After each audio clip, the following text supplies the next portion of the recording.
नमस्कार, astro palmistry bye Ayush में आपका स्वागत है। मैं आपका आयुष आज ट्यूटोरियल की 18th वीडियो लेके आया हूं, जिसमें आज हम बात करेंगे हाथ में सबसे दो महत्वपूर्ण विषयों के बारे में, जो कि मनुष्य के रुचि के विषय भी होते हैं, जिन्हें जानने की सबसे ज़्यादा इंसान में एक कह सकते हैं जिज्ञासा रहती है। वो विषय क्या क्या है? पहला है विवाह का विषय, है ना, कि हमारी किस उम्र में शादी होने वाली है, हमारी कितने शादी के योग हैं। क्योंकि कई बार इंसान की भ्रांति है कि एक रेखा है, एक विवाह रेखा, जो कि विवाह रेखा देखी जाती है यहाँ पर आपके बुद्ध पर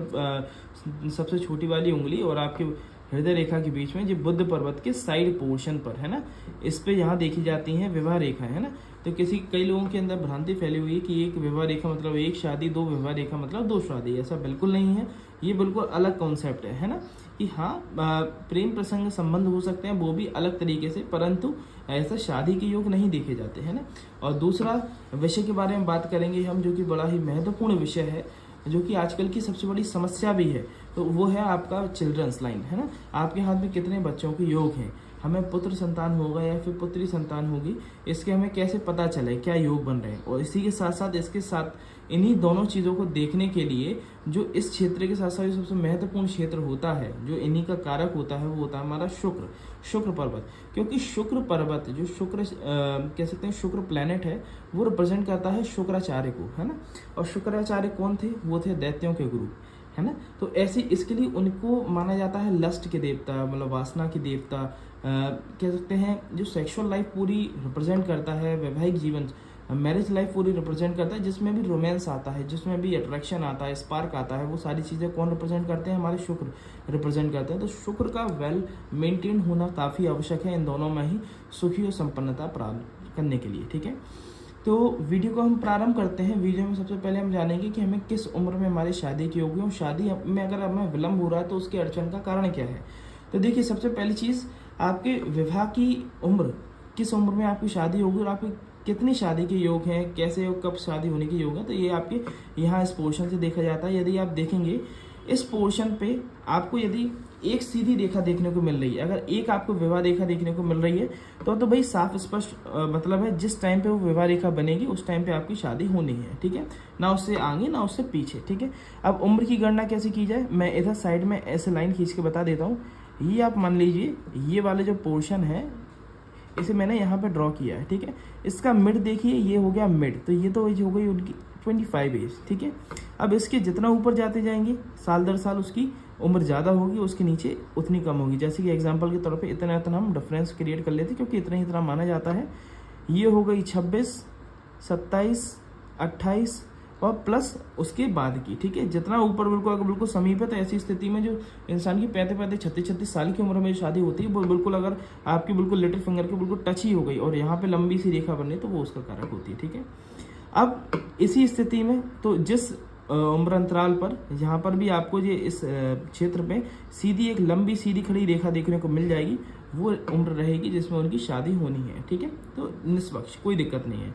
दिक्कत आती है जब यहाँ पर आपको एक से अधिक रेखाएं देखने को मिलती हैं। तो एक से अधिक रेखाओं का क्या तात्पर्य है? उनकी बनावट डिपेंड करती है। यदि एक तो हो गई आपकी ये मान के चलिए, ये हो गई आपकी बड़ी लाइन, और ये आपने उम्र कंसीडर कर ली 24 की उम्र। अब 24 की उम्र से पहले आपकी छोटी छोटी कुछ लाइंस बन रही हैं, ठीक है। तो इन्हें कंसीडर ऐसे किया जाता है कि 24 में तो इनकी शादी होगी, और शादी के बाद अगर इसके ऊपर कोई और रेखा नहीं बन रही, यहीं पे समाप्त हो जा रही है। ये बड़ी रेखा यहाँ भी हो सकती है 27 के पीरियड में, 28 के पीरियड में। परंतु यदि बड़ी रेखा के ऊपर कोई रेखाएं नहीं बन रही, तो इसका तात्पर्य ये होता है कि शादी से पहले मनुष्य थोड़ा सा जॉली नेचर का होता है, कई फ्रेंडशिप्स, क्लोज फ्रेंडशिप्स रखी होंगी, परंतु उसके बाद वो भाई बिल्कुल निष्पक्ष है, चिंता करने की आवश्यकता नहीं है। परंतु यदि आपकी बड़ी रेखा के सामान्य एक और रेखा चल रही है ना, तो ऐसी स्थिति में देखा जाता है कि या फिर एक दो पैरेलली बड़ी बड़ी रेखाएं बन रही है, मतलब एक सेम स्ट्रेंथ की रेखाएं बन रही है, तो ऐसी स्थिति में देखा जाता है कि मनुष्य शादी से पहले एक किसी लव रिलेशनशिप में बहुत क्लोजली गया हुआ होता है, जिसमें उसे हार्ट ब्रेक होकर वापस आने की संभावना बनी है, अगर आपकी विवाह लेट हो रहा है। जैसे कि आपने कई दफ़े देखा होगा कि कई लोग मुझसे ये भी कहेंगे कि मेरी विवाह रेखा तो बीच में ही, मतलब एक बड़ी रेखा तो बीच में बन रही है, परंतु मेरी शादी हुई है कहते हैं 28-29 के आसपास, और वो एक उसके ऊपर जो छोटी रेखा बननी है उसके कारण है, ठीक है। ऐसी स्थिति में देखा गया है कि मनुष्य का जो सच्चा प्यार है, जो वो कह सकते हैं फर्स्ट अट्रैक्शन, फर्स्ट लव, जो वो कभी नहीं भुला सकता, वो तो उसका 25 से पहले ही बन गया था, है ना। 24 के आसपास यदि इसे कंसीडर किया जाए, ये बड़ी रेखा बन रही है और ये उसके ऊपर एक छोटी रेखा बन रही है, और इनकी शादी अगर लेट हुई है, इस कंडीशन में क्या है कि 24-25 के आसपास में जो बड़ी रेखा है उसी से उन्हें सब कुछ मान लिया था, उनके साथ वो बहुत क्लोज डीप रिलेशनशिप में भी गए हैं, हर तरह से, इमोशनली और फिजिकली, सब तरह से। परंतु उनकी जो शादी हुई है वो रिलेशनशिप किसी कारणवश नहीं चल पाई, एक्सेप्टेंस नहीं हो पाया, घर परिवार की रजामंदी नहीं मिल पाई, और उसके बाद भी एक अगर ऊपर की ओर रेखा बन रही तो फिर उनने वो रिलेशनशिप से मूव ऑन करके एक नई रिलेशनशिप चालू करी है, जो कि मैरिज के रूप में, और उनके साथ वो रिलेशन में है। परंतु जो फर्स्ट लव है फर्स्ट लव ही है, ठीक है। तो उस प्रकार से मैरिज की स्थितियों को समझा जाता है, किस उम्र में उनकी शादी होगी और एक से अधिक रेखाओं का क्या तात्पर्य है। परंतु हाँ, इसमें एक और चीज़ नेगेटिव साइन की बात की जाए कि शादी चल क्यों नहीं पा रही और शादी में क्यों विलंब आ रहे हैं, तो ऐसी स्थिति में क्या देखा जाता है कि यदि आपकी विलंब का कारण तो ऊपर जितना होगा उससे वो है, और दूसरी चीज़, अगर इनके शुक्र पर्वत पर जालीनुमा इस प्रकार की आकृतियाँ बन रही हैं, है ना, बहुत गहरी गहरी जालीनुमा आकृति बन रही है, और जहाँ पे जाली बन रही है वो क्षेत्र अगर दब गया है, और साथ ही इनकी जो विवाह रेखा है, इसे कंसीडर कर लें, ये इनकी मेन विवाह रेखा है, और विवाह रेखा इनकी अगर देखेंगे ऊपर की ओर जा रही है, ठीक है, ऊपर की ओर बढ़ रही है, और एक रेखा इनकी नीचे की ओर बढ़ती हुई इनकी हृदय रेखा क्रॉस कर जा रही है, ठीक है। इस प्रकार से दो रेखाएं हो रही हैं, तो ऐसी स्थिति में देखा जाता है कि पार्टनर से अंडरस्टैंडिंग इशूज़ बहुत दिक्कत आती है, ठीक है। दोनों की सोच नहीं मिल पाती, सोच मैच नहीं होती, छोटी छोटी बातों पर कलेश होगा। जब नीचे की ओर रेखा बढ़ती हुई इनकी हृदय रेखा क्रॉस कर दी तो इतना कलेश होगा कि कह सकते हैं ओवर पॉजेसिव और प्रोटेक्टिवनेस के कारण भी हो सकता है कि इंसान ज़्यादा रोक टोक कर रहा है, रिस्ट्रिक्शंस लगा रहा है, इसके कारण वो चीज़ झेली नहीं और डाइवोर्स तक की स्थिति आ जाती है, यदि ये रेखा नीचे जाके ये कट करके नीचे हृदय रेखा क्रॉस करके नीचे आ जाए तो, ठीक है। और शुक्र पर्वत इम्बैलेंस हो, मतलब बिल्कुल ख़राब चल रहे हो, ठीक है।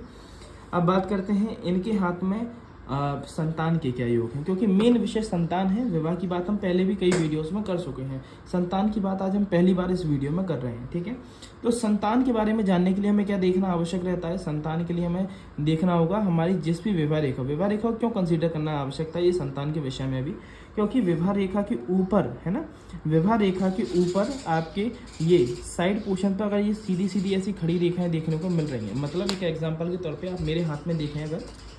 अगर हम बात करें, ये तो हो गई मेरी एक विवाह रेखा, है ना, जो कि निष्पक्ष है, ठीक है, उसके अलावा कोई नहीं। अगर इसी के ऊपर आप देखेंगे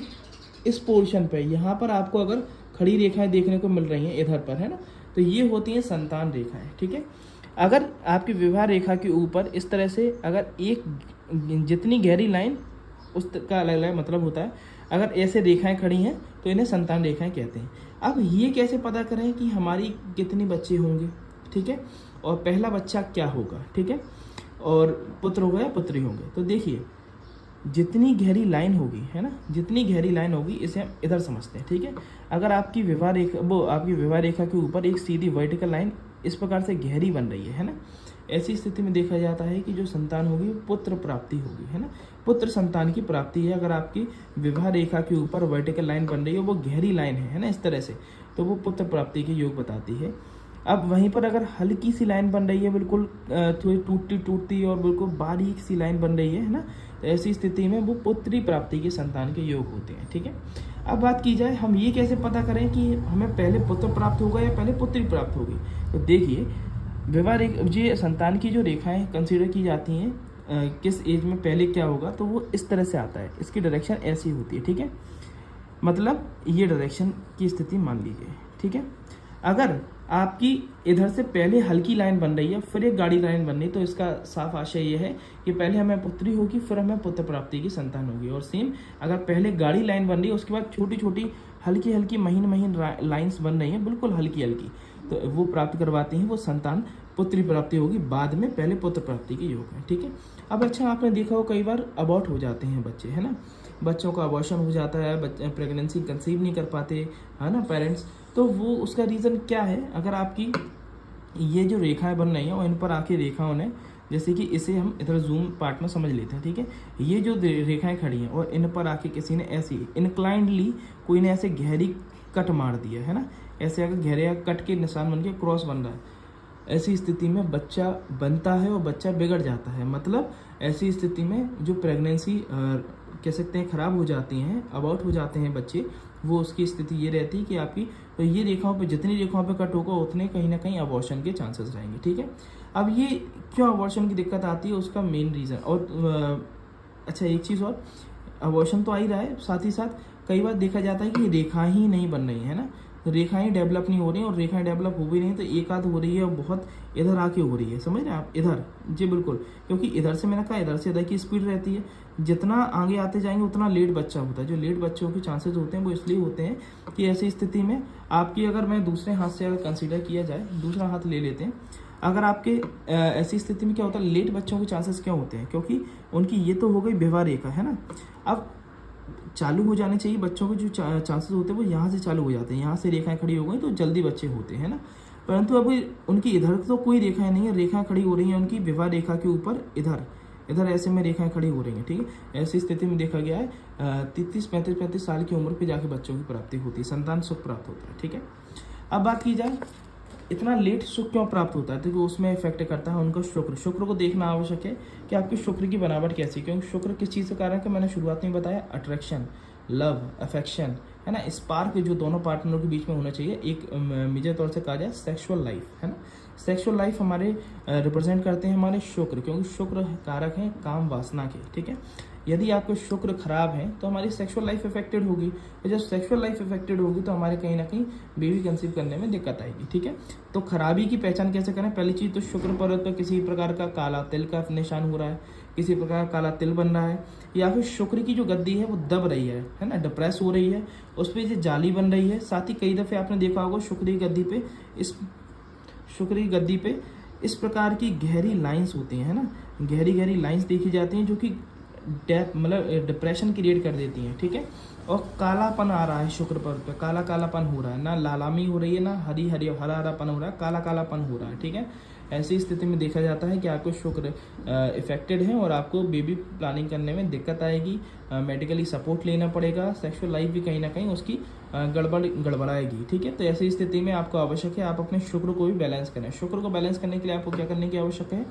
आप डेली 1 बूंद इत्र की अपने शुक्र परत पर लगाया करें, क्योंकि शुक्र जितने सुगंधित होंगे उतना आपके अंदर एक कह सकते हैं वो सेक्सुअल लाइफ आपकी इंप्रूव होगी। ठीक है, साथ ही शुक्र को इम्प्रूव करने के लिए आप एक काम करें, आप चावल लें, है ना, चावल को जो माड़ बना के चावल करते हैं ना, जो कहते हैं पानी में उबाल लेते हैं और जो पानी निकालते हैं उसे माड़ कहते हैं, चावल का माड़ है ना,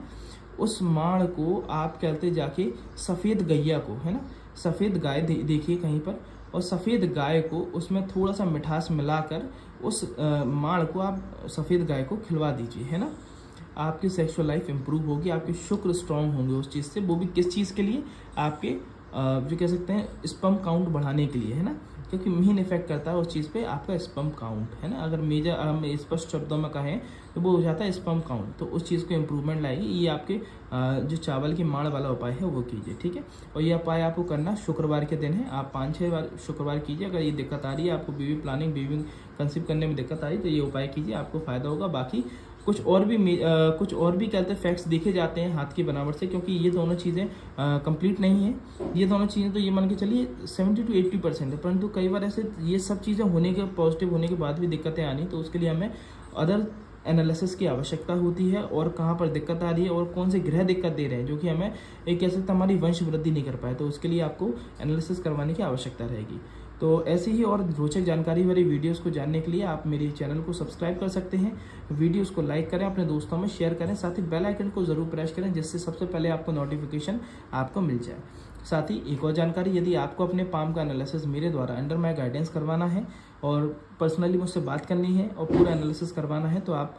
वीडियो पे नंबर चलता हुआ दिखाई दे रहा होगा, वहाँ पर जाके आप अपनी अपॉइंटमेंट बुक करवा सकते हैं और अपने कंप्लीट पाम का एनालिसिस करवा सकते हैं। धन्यवाद।